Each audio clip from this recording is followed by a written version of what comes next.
Welcome everybody to the Taquitos session for July. We're honored to have Dr. Jennifer Stinson today as our presenter. She is opening up our Women in Academic Medicine series with the title, Where Are We Now? And so we're very excited to begin this 3-month series to talk about the issues that women face and maybe the things that we can learn from Dr. Stinson as to what we can do, where we are, and how to make our world a better place. So in order to welcome Dr. Stinson, I wanted to share a little bit about her. She has been Baylor faculty with us since 2016.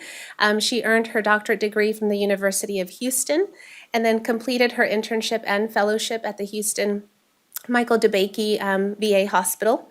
And her research interests include epilepsy and career development of underrepresented minorities, along with understanding caregiver stress.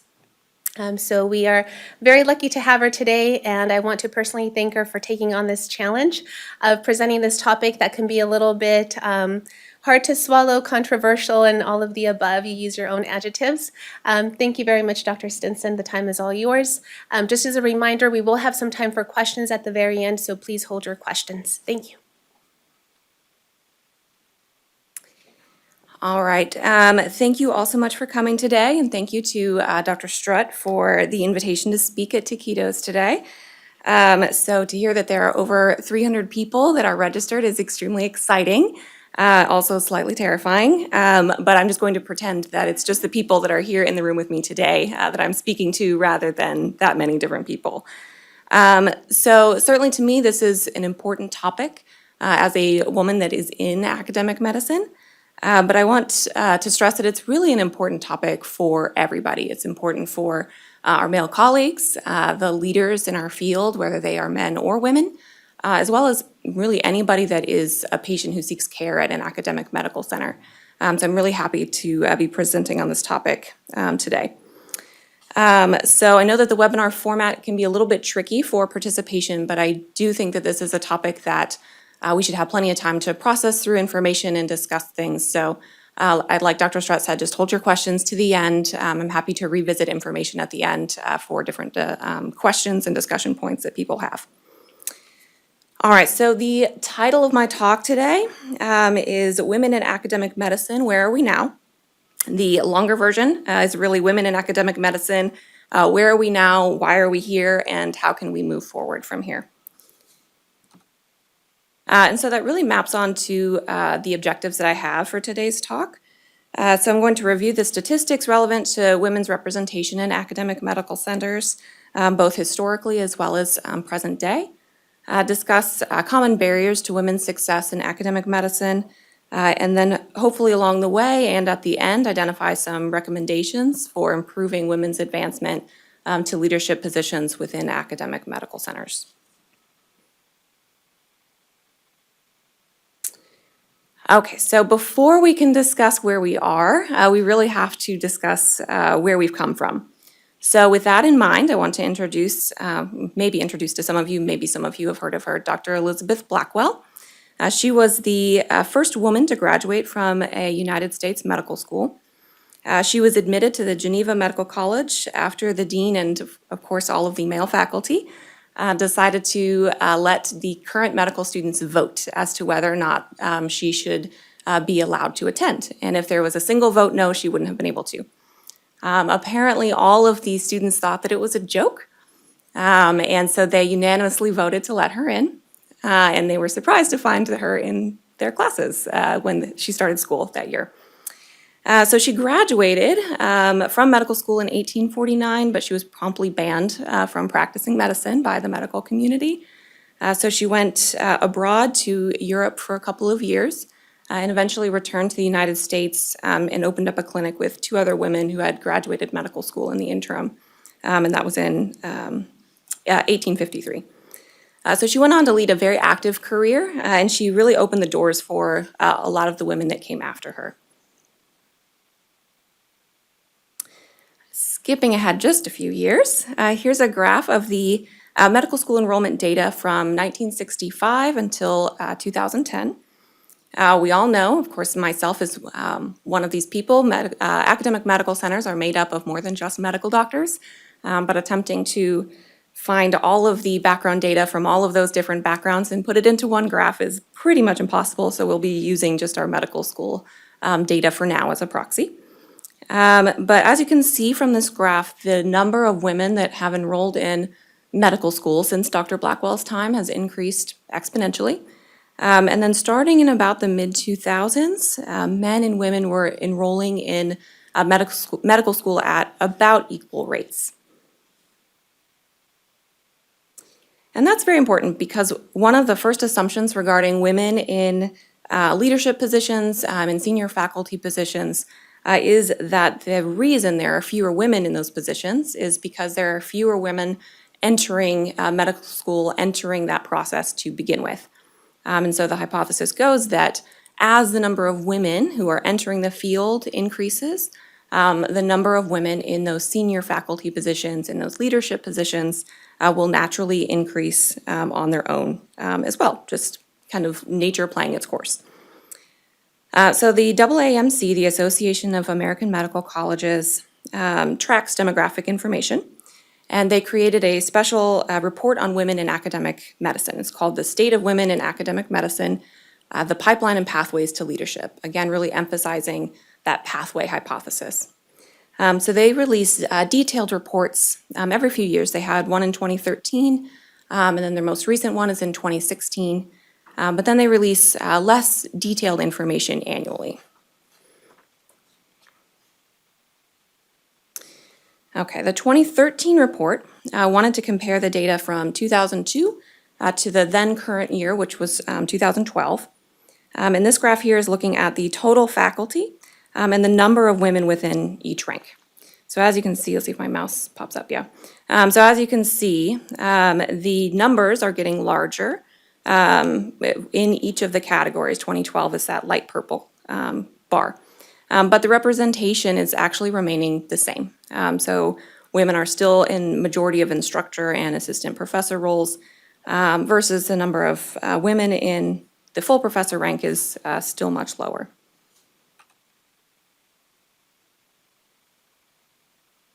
All right, so these graphs are slightly different. They are looking at the number of women and what percentage of women held a specific rank. So then the corresponding figure for men is in the bottom corner of your screen on there. So this is really using the number of women and number of men as the denominator here. So looking at just the women, 13% of women here are full professors. 18% are associate, and then 50% of them are assistant professors. Versus if you look at the men, you have 30% who are full professors, and only 38% are assistant professors. So those numbers, comparing the men to the women back in 2012, is really quite different. And here again, another slightly different figure. So this is if you consider the entire faculty, entire full-time faculty, 37% of them are women in total, 63% are men, but only 5% of the faculty are women who are a full professor. And this, again, is back in 2012. All right. Oops. Okay, jumping ahead to 2015. As you can see, they took away our nice bar graphs and pie charts. And as a mentor once told me, as soon as they start making the data less reader-friendly, that's when you know that is something that's not so great. So don't worry, I'm not going to ask you to read this entire thing. I brought out the important points here. So if you look at basic sciences, 47% of them are represented at the instructor level, 34% are associate professors that are women, and 25% of them are full professors. And that's really, that trend holds for clinical sciences. At the instructor rank, 57% are women, the assistant professor, 45% are women, 35% are women at the associate professor rank, and then 22% of women are in the full professor rank. Taken together, that trend obviously remains. This is all full-time faculty within academic medical centers, whether it's basic sciences, clinical sciences, or other other departments and degree types within the full-time faculty. 57% of instructors are women, 44% of them are assistant professors, 35% are associate professors, and again, only 22% of full professors are women. And if you look at the departments that have the largest representation of full professors, it is public health and preventative medicine, 40% of them are within that department. Peds is at 33%, OB-GYN and family practice are both at about 31%. And the lowest departments were orthopedic surgery at 8% and then surgery at 10%. Here's a chart accounting for the count and percentage of each rank broken down by gender. So in this case, again, 22% of full professors were women in 2015. 13% of women were full professors.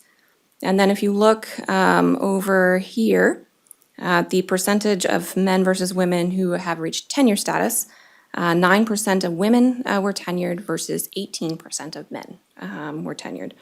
And if you're looking at the average versus the total, the difference is that the average is the percentage that is not taking into consideration the number of faculty at each school. So it's an unadjusted average or a non-weighted average, which is why those numbers are just a little bit different.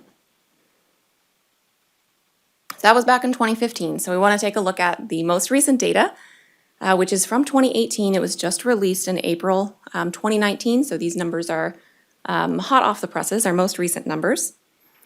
Again, they've done away with their nice pie charts and graphs, but I have calculated everything out for us. Here, 5.4% of the full-time faculty are women who have a full professor rank. 12.9% of women who are faculty, 12.9% of women are full-time professor rank. 24.9% of full professors are women, so roughly 75% of full professors are men. So if you're thinking back to a few slides ago from 2002, 2012, you might think that these numbers look familiar. They do. They are almost identical to where we were at before.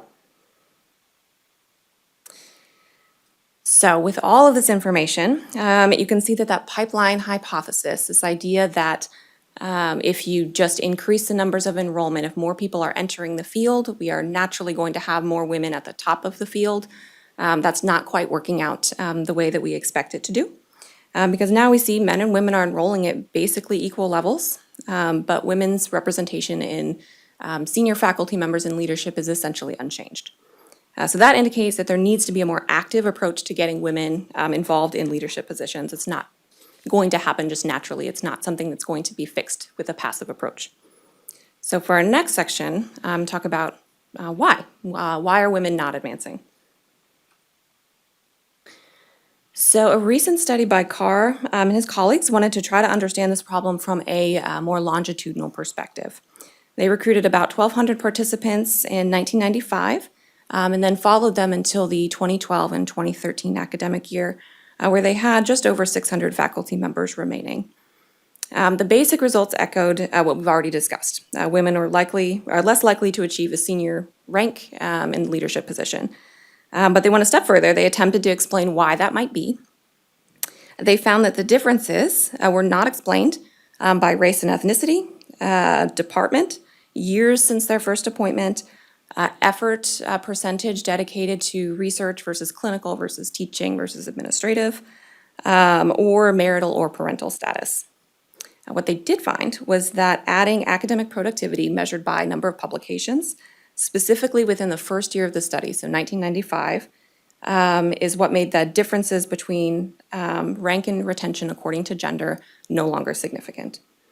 So they suggest that there is a causal pathway between academic productivity, specifically publications, in the early career years, and that is the causal pathway by which women do not advance. And this is especially important because other research has shown that early career women have less institutional support, both in the forms of internal grant funding, as well as administrative support than their early career male peers. So this is obviously a big problem if we're saying that productivity within the first couple of years is one of those important parts, and they are not being productive and not getting as much support for that. We're really not setting women up for success in that way.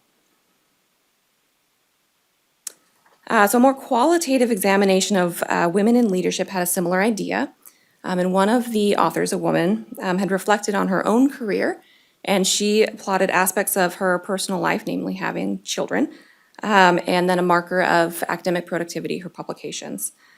So you can see here these are little figures holding either very large burritos or children. I'm going to assume that they are children. And she plotted those against her academic trajectory and her a number of publications that she has had. So she wasn't surprised to find that the birth of her children in her early career coincided with a relatively slower start to productivity. And thus this trajectory between assistant professor and associate professor, that progression happened a bit slower. And then as her children got older, she was able to advance from associate professor to full professor at a much quicker progression because she felt that the demands on her personal life had lessened a bit as her children grew up. So taken together, this paints a picture of women who are stagnated because of some programmatic and structural mechanisms that exist both within institutions and where people work, but then also, frankly, within the roles that women play within their personal lives and in their day-to-day lives. The obvious solution to this is then to introduce some programmatic and structural changes within institutions that can help combat some of these different mechanisms. So with that in mind, the Columbia University Villegas College of Physicians and Surgery decided to create a task force that is dedicated specifically to addressing women's issues within its medical college. And their goal of this task force was to increase gender equity. And I want to stress that it was gender equity, which is different than equality, because equality is when you treat everybody the same. And we just learned if we treat everybody the same, women do not advance. So we really need to be doing something more actively targeted towards women and targeted towards the needs of women in order to help them advance, to get them at the same level as their male peers. So this is why it's gender equity, because you are giving somebody what they need in order to advance to the appropriate level that they should be at. You're not treating everybody the same. So the task force had identified several areas for improvement, and they made several suggestions to the college. And the college did implement a lot of those suggestions. So they made changes in work-life policies, including increasing parental leave.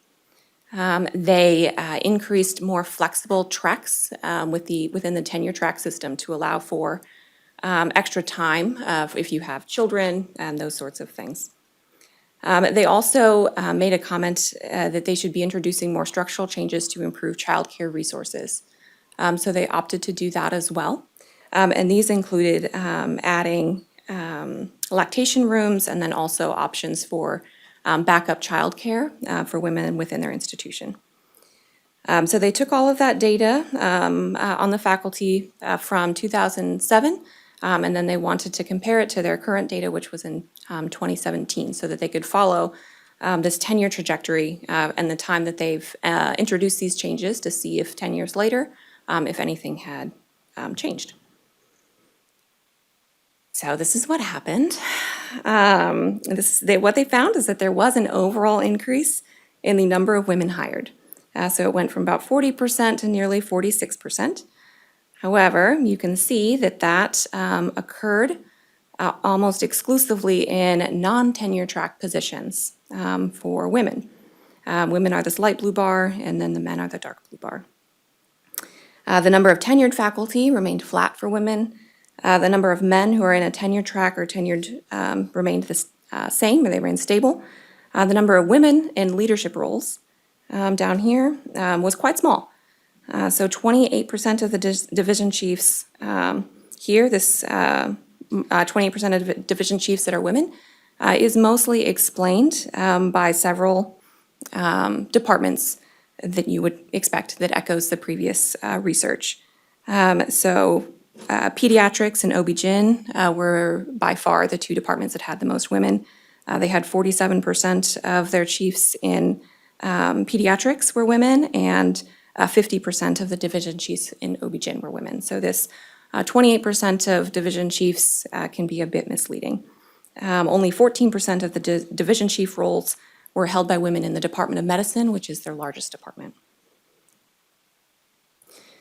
So what does this illustrate? So this is, first, of course, only one medical school, but there's no reason to expect that this medical school is vastly different from all of the other medical schools that we look at. So it can be taken as an important lesson for all of us, not just the people that are within that particular medical school. What it tells us is that while these structural and programmatic changes are important, they are only a first step. So these structural changes are important. They're important for women, and they're also important for men. They're good for everybody. Having increased parental care is good for everybody. Having flexibility within your tenure track system is good for everybody. But it is not the only thing that is necessary in order to help women advance. So there's another piece to this puzzle, and that can be a bit harder to address, and that is this idea of bias. All right, I'm going to pause just for a second here so you can think about how you feel about bias, and then we'll keep going. All right, so we all have bias. There are no two ways about it. People can have strong reactions to hearing that they are biased or that they have any sort of bias in them, but it's something that's been demonstrated in the literature over and over again. And so a full talk on bias is beyond the scope of this talk. We'll just be talking about gender bias. But just to make you aware of some definitions, there's explicit bias, which is conscious, it's intentional. It can manifest as an overt behavior, but it doesn't have to. But these are things that people are well aware that they have. They may not admit it depending on the social situation, but they acknowledge, yes, I have this bias. Implicit bias is outside a person's awareness, and it can still influence your affect and behavior. So that means that you may not know that you have this implicit bias. It may be in direct contradiction to all of the values that you espouse and that you talk about having. And it can still influence your tone of voice, the facial expressions that you're making, and it can have an influence on your behavior as well. So when we talk about implicit bias, it's important to note all of the research that has come before this that really looks at the ways that bias, in particular implicit gender bias, may impact women within leadership positions. We've seen that this previous research that both men and women show a stronger preference towards male candidates, even when their application materials are identical. We know that female leaders that have these stereotypically male interpersonal styles are rated lowest among the men and women leaders. And when we look at a 360 review process, which is a very important process for people who are leaders and in senior management positions, where they are evaluated both by the people that are ahead of them in the leadership track. So if you're in middle management, being evaluated by senior management, CEOs, chairs, deans of the medical school, all of those things, and also by your subordinates, by your employees. So you're really getting a 360 view of this person's leadership style and the way that they interact with people. And it's a very important tool so that people can understand their weaknesses and how they can learn and grow as a leader. Unfortunately for women, these 360 reviews can create what's known as a double blind. So they may be rated as competent managers and being very high achieving people by their superiors, the people that see them lead. But then if that happens, then they often fail what's known as the likability test. Their subordinates don't like them as much. They often receive contradictory feedback. They may be told to be both more decisive by the people ahead of them on the leadership track, but then to be more collaborative or to take other viewpoints in mind by people who see them in a different setting. So unfortunately, what we see is that when you are rated highly on task-related dimensions that are related to leadership abilities, you exceed your goals, you act decisively, you often receive poor scores on the relational aspects of leadership. And it goes the other way as well. If you receive high scores on relational aspects, you receive lower scores on the task-oriented ones. So we're going to revisit bias more directly here in a few minutes, but for now I want to talk about a related concept. It's known as stereotype threat. Some of you may have been introduced to this literature previously, But concrete threat is a concrete, real-time threat of being judged, treated poorly in settings where a negative stereotype about your group applies. And this is something that was initially demonstrated within academic settings. So individuals, even if you ask them to identify their gender on a demographics sheet and then give them a math test, they perform poorer than what you would expect given their SAT scores and their other grades within that subject.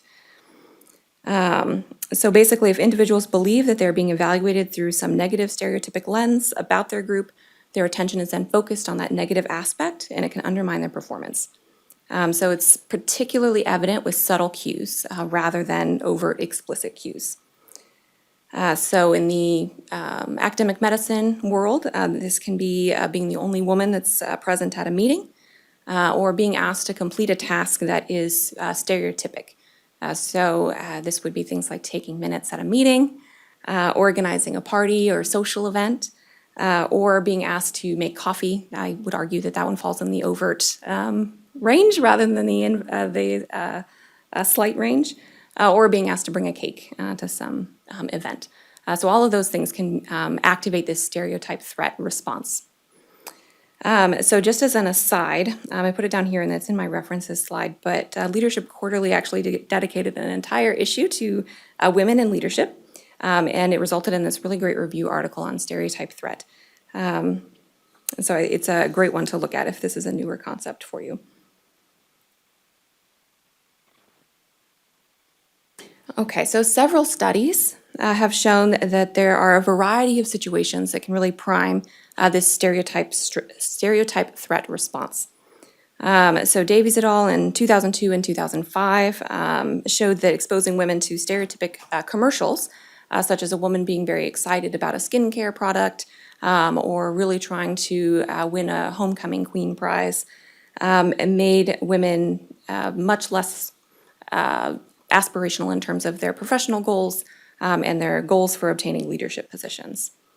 They also found that exposing women to stereotypically masculine environments, such as having a lot of posters of action movies and sci-fi movies, resulted in less expressed interest in pursuing a computer science degree than neutral environments that didn't have any sort of gendered projection to it. Other times that women might experience increased stereotype threat is when women are poorly represented or when there are salient gender stereotypes present either in the media or in their environment. And so this is also particularly prevalent if the organization that you work in has a culture that highly values the idea that leadership is a stereotypically masculine trait, or that there's other stereotypically masculine traits that are highly rated. They're seen as virtues, and it's also if talent is seen as something that's a raw innate skill, that it's not something that you learn, that leadership skills are inherently masculine, and something that you just know how to do or you don't know how to do.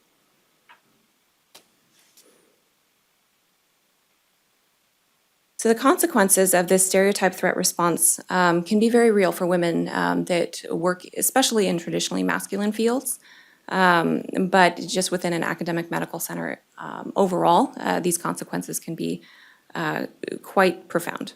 So it decreases the quality of decisions that women make. It can result in disengagement from the task that they're doing. It results in underperformance on tasks that are relevant to leadership, and this has been seen especially with negotiation skills, whether it's a salary negotiation or negotiation in a more business aspect, or negotiating your raise or your clinic, anything like that. They find that speech becomes less fluent and more tentative. I know I have personally seen this. If I'm the only woman at a meeting and I'm being asked to give my opinion, I find myself automatically being a bit more tentative with my language that I use versus rooms where there may be plenty of women there. It also results in this increased inflexible perseverance approach to problem solving. And this is when you are faced with a problem and the solution that you have identified is not working. If the stereotype threat is activated, women are much more likely to persist with a solution that isn't working than they are to be flexible and adjust their approach to a different solution. And also, I think perhaps most importantly, it can decrease your sense of belonging. And this is one of the things that can result in the lack of retention for women in academic medicine, and it can also just result in you not feeling inspired to pursue any of those leadership positions. Okay.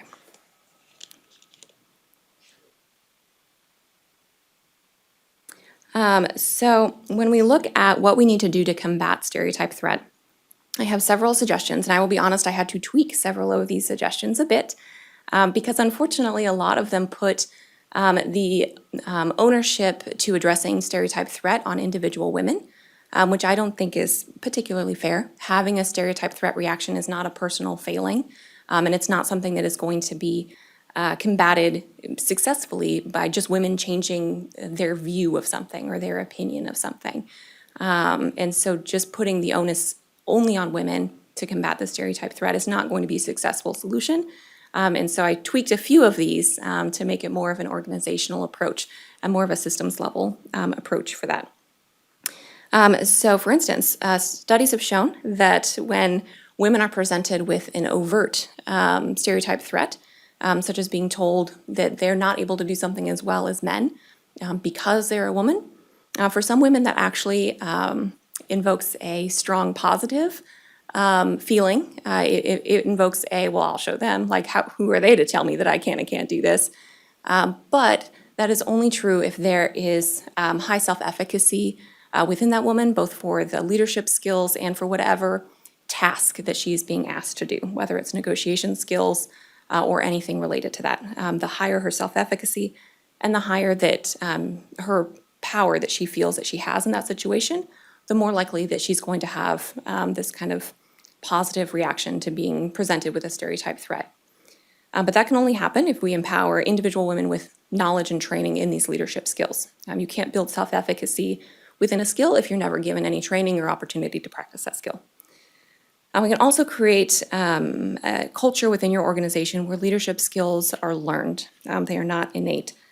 And this is reflective, I think, of a lot of the programs that you have for women in a lot of academic medical centers that are geared towards increasing leadership skills and teaching women how to be leaders, what aspects of leadership are important. All of those things are going to go a long way in helping combat the stereotype threat. Also, faculty members and members of leadership, people who are hiring, are encouraged to critically review and evaluate their environment and the materials that they use for any language that can be considered stereotypically gendered. So one study found that if job postings are posting ideal qualifications versus necessary qualities that an applicant will have, men are much more likely to apply to those positions. They're much more likely to nominate themselves to awards that are where they are maybe not quite meeting the ideal standards, but they feel comfortable enough that they can apply for that. Versus women are much more likely to apply if they meet necessary qualifications. And so if they see a posting that has these ideal qualifications, they're less likely to apply. And that was seen actually in the NIH Director's Pioneer Award selection criteria. So historically, one of the selection criteria had been risk-taking. And they found that when they removed that as selection criteria, they had more women apply and win that award than when it was still part of the selection criteria. Obviously, risk-taking is not necessarily masculine only, but it is something that is seen as stereotypically masculine, and so it's seen as gendered language, which can activate the stereotype threat response and make women disengage and be less likely to engage in things. And one of the most important things you can do is to teach people about stereotype threat. The more people know that this exists, the more aware they are of it, and the more that they can make some of those subtle cues more explicit so that they can combat them more readily. Okay, so bias and stereotypes are obviously very interconnected. I'm going to talk about descriptive gender stereotypes and prescriptive gender stereotypes, which is briefly beliefs about how men and women do behave versus how men and women should behave. So it stands to reason that if the people that are in decision-making capacities, if they believe that women's leadership styles are different than men's, which is a descriptive belief, or if they believe that women should not behave in certain ways that are thought to be congruent with effective leadership, with prescriptive beliefs, that has some significant consequences on how well women are going to be able to move up. So for an example of how these types of stereotypes can influence behavior, I'm going to talk about the Billy Graham rule. So some of you may have heard something about the Billy Graham rule. You may have heard of this before. It's named such because it's endorsed by Billy Graham. And this rule states that men should not be spending time alone or cannot spend time alone with women to whom they are not married in an effort to avoid temptation and accusations of impropriety. It's been endorsed by several high-ranking government officials, which is why it's been surfacing in the news lately. So it was previously thought to be more of a fringe opinion.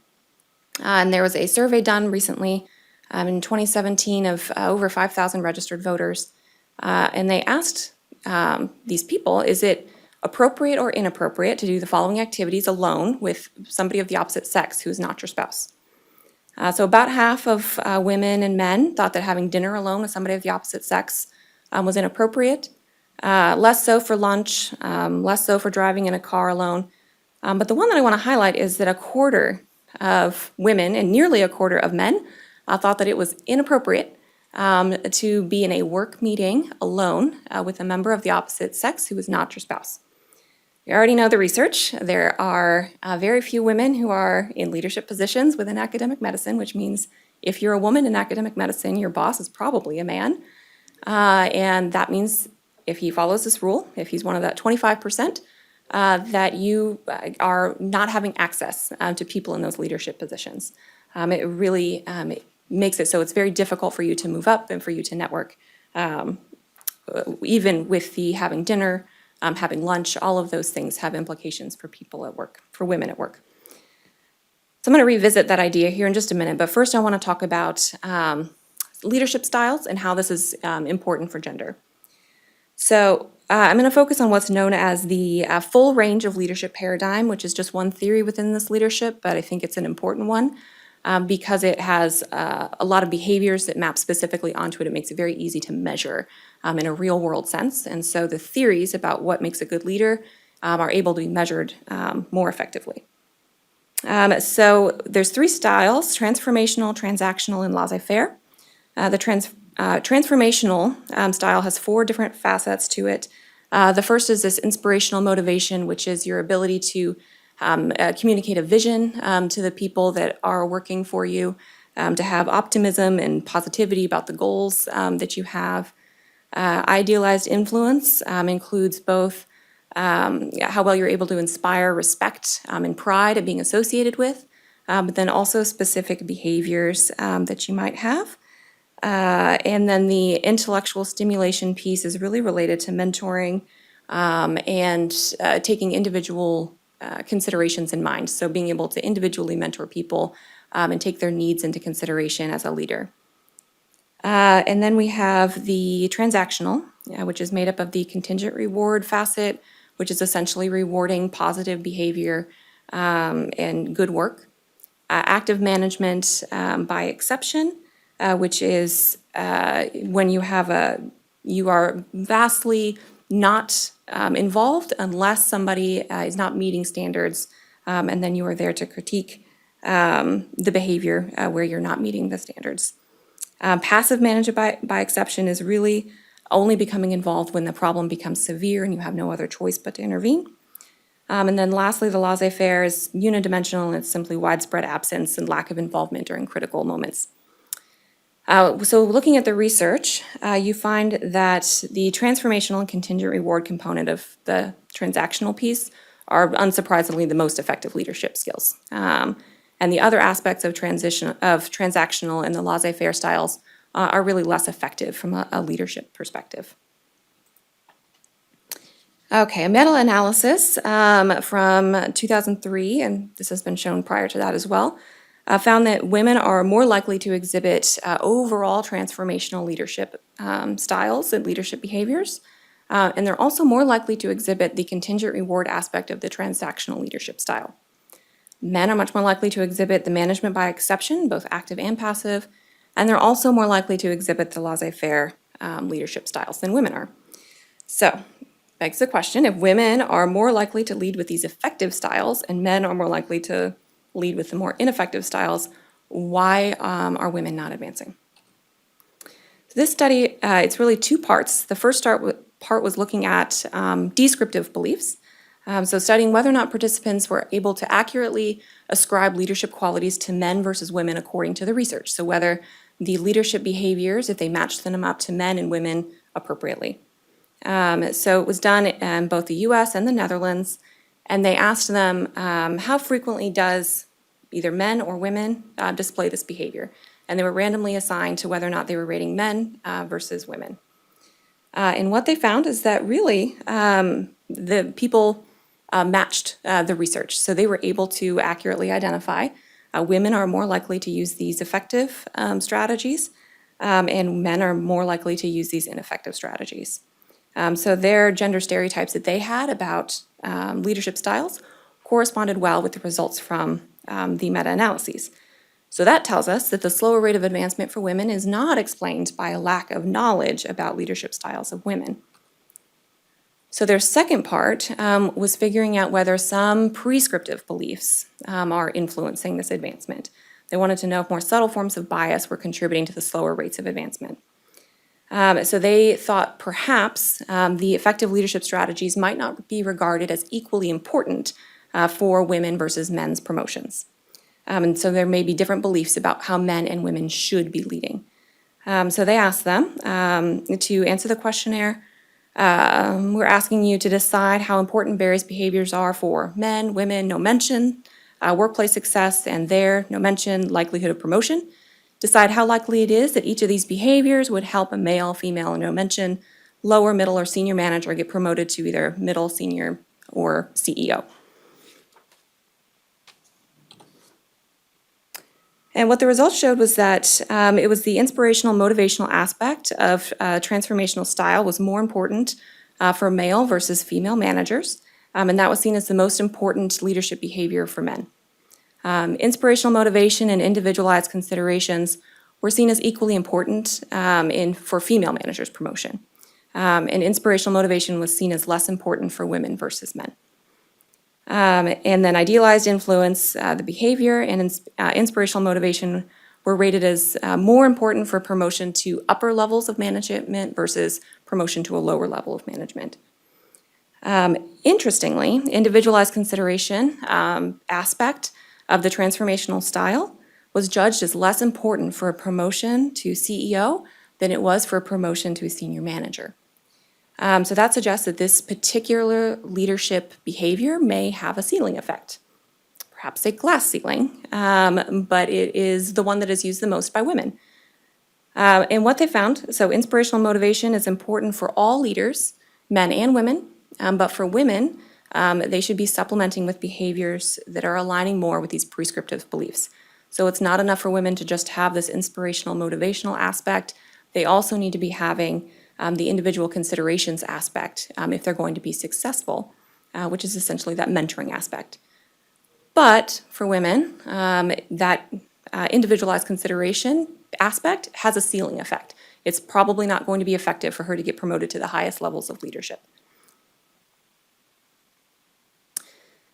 That brings me back to the Billy Graham rule, because we just learned that for women, one of the most essential and helpful tools in their toolbox in terms of leadership abilities is individualized considerations. I don't know about anybody else in this room, but I personally find it quite difficult to individually mentor somebody in a group setting or with a chaperone. So if I have a male junior faculty member or male student that I'm mentoring, according to this Billy Graham rule, I should not be mentoring them, which means the most effective strategy that I have as a leader is effectively out the window. So not only does this rule have an effect on junior faculty who have this lack of access to senior faculty, it also has an impact on junior faculty that are attempting to move up to senior faculty or to mentor other people that are below them in that. So it has some very serious implications for women at work. So what that means is that the most important thing that we can do to help women advance is to reduce some of this bias, reduce some of these implicit stereotypes that may be existing for people. And the $64,000 question is, how do we do that? So there has been some research showing that education targeting increased awareness of bias and strategies for bias reduction are effective. This particular study done in 2016, the Stanford Medical School actually introduced a bias reduction training. And what they did is they trained senior faculty members to deliver a standardized presentation on reduction of bias.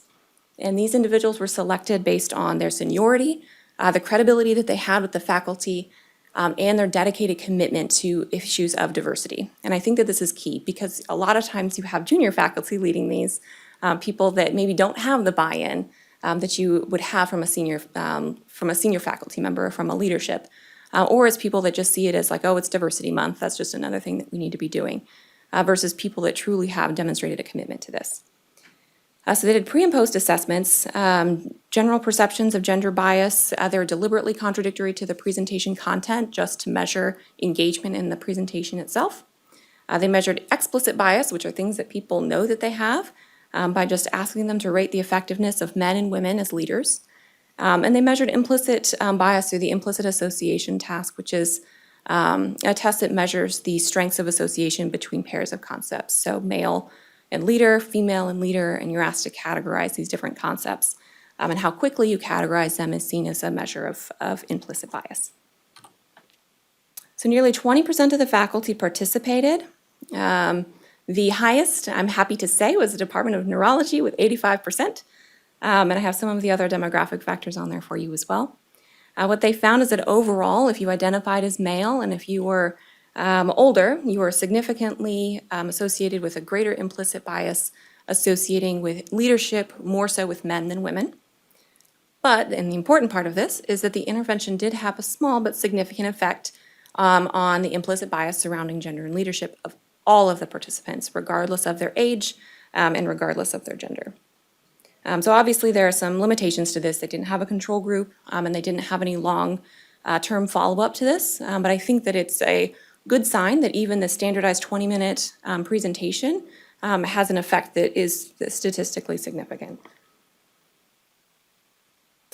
All right, so my closing thoughts. I want to echo something that I said earlier. Increasing representation of women in leadership benefits everyone. This isn't just a topic that is important for women and, oh, we just want to make sure that we have our numbers and that women are there for the sake of being there. Diversifying your leadership, diversifying senior faculty, whether it's in terms of women as well as ethnic minorities, that's good for everybody. It opens up the thought process. It involves creative problem solving. It involves leadership to truly see the problems that might exist for junior faculty that are perhaps not represented well by the current demographics of senior leadership. And the U.S. is becoming increasingly diverse, and if our leadership does not keep up with that diversity, then we're really going to result in this shallow talent pool. We're going to be losing the people that are very promising in their field. So institutions do have to make a bold commitment to diversifying their leadership, both through those structural changes, parental leave, flexible tenure tracks, all of that. But they also need to be tackling implicit bias on a systemic level because it's not enough to just take a passive approach. We'll be exactly where we were 10 years from now that we were before if we don't start taking a more active approach to this. All right, and as promised, I'm leaving some time for questions. So I think BJ said that you're able to unmute yourselves. So you can individually unmute yourself. And then if you're not asking a question, ask that you remain muted, please.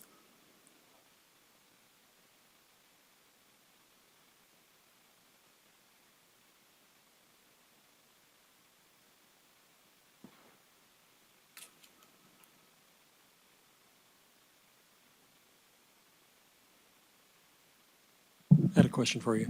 So what would your recommendation be for, let's say, an instructor or an assistant professor position that a woman is in her medical school or university, and it doesn't seem like the structure is in place to help women advance in an equitable way? What are the steps that this person as an individual can start to take to make structural changes in their organization? So that's a great question. And as a woman who's an assistant professor, I struggle with that answer myself in terms of what I can do. And I think honestly, part of that is finding allies that are above you within that academic rank system, and being able to find somebody who can sponsor you to be involved with some of these different things.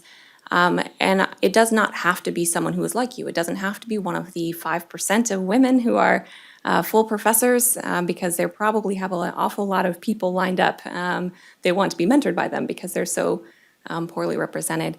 But really finding allies who can sponsor you, who can bring you along to those meetings, who can open some of those networking doors to you, and also finding a support system for people even that are also instructors or at the assistant professor level yourself, who can help guide you through some of these kind of moments of the imposter syndrome, some of the things that may be contributing to that disengagement that you may have and the thoughts that you have of, well, perhaps that I'm not meant for this, and also finding cheerleaders for yourself, because we see that women are less likely to apply for things if they don't feel like they're reaching those aspirational, inspirational traits that people list on things. But the men are. So perhaps having a cheerleader that can tell you, no, you are great. You should be applying for these things. You are qualified for that. Just give it a try and see what happens. And I think those are all of the things that you can do from kind of this lower tier perspective. And then hopefully your presence in those things can help the people that are in more game-changing positions really be able to make some more systemic level changes.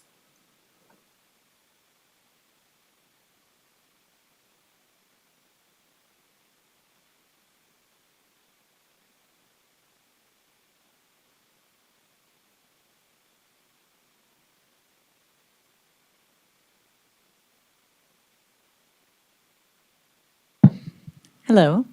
I don't actually have a question. I just wanted to thank you very much for this presentation. Obviously, the stats that you presented can be, on the surface, discouraging, especially being someone who's newly entering the academic medicine world.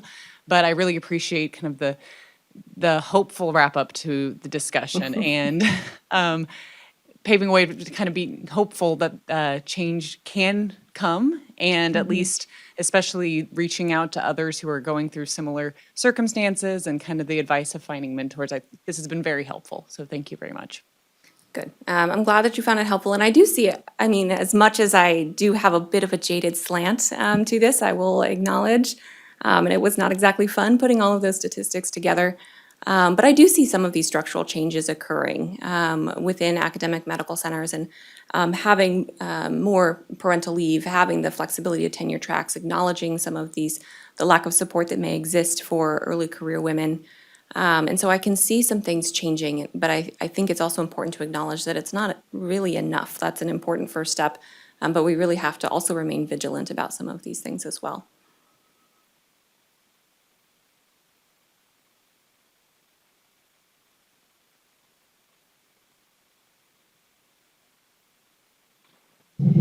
You mentioned imposter syndrome.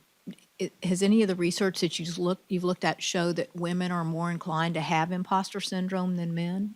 Yes, so I didn't include in this talk because I felt I was getting down too many discouraging loopholes. But yes, women are more likely to experience the imposter syndrome. Really, any underrepresented group is more likely to experience the imposter syndrome. And that's partially because of these things that we've already talked about, stereotype threat, these beliefs, implicit bias that people have, and also just the lack of role models, lack of mentors, and lack of an ability to look up and see, oh, I see somebody that was like me, that made it. And so they are, whether I know them or not, like they can be an inspiration to me. If they can make it, I can make it. And if you don't have that, that can make it a lot harder to fight that imposter syndrome.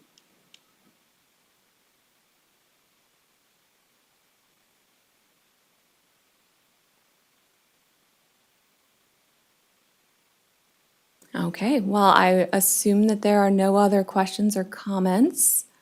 If you think that you're talking, your mic is muted. But I'm happy to field questions if you ask them on the Facebook page or pass them along to Dr. Strutt in some way, I'm happy to talk more about it. And I'll be posting my slides and have the references for folks on there as well. Thank you so much. Yes, thank you, Dr. Stinson. I wanted to thank everybody for joining in today. Materials will be posted as soon as possible. Again, I think this highlights the importance of collaboration, of being supportive across disciplines, but also, with the focus of neuropsychology. And sometimes that's also can be another barrier in an academic setting because of the differences across disciplines. So I don't see it as bad news. I see it as work in progress. I hope that this encourages you all to think of what you can do for yourself, for your institution, for your colleagues, and the students that you mentor, and to continue to work toward making some significant change. It's a lot to digest. Again, thank you very much for your time in putting this together, and thank you participants for joining. Stay tuned. The women's series will continue next month with Dr. Jessica Rohr presenting. So that information, save the date, will come soon. Thank you very much, everybody. Have a wonderful weekend.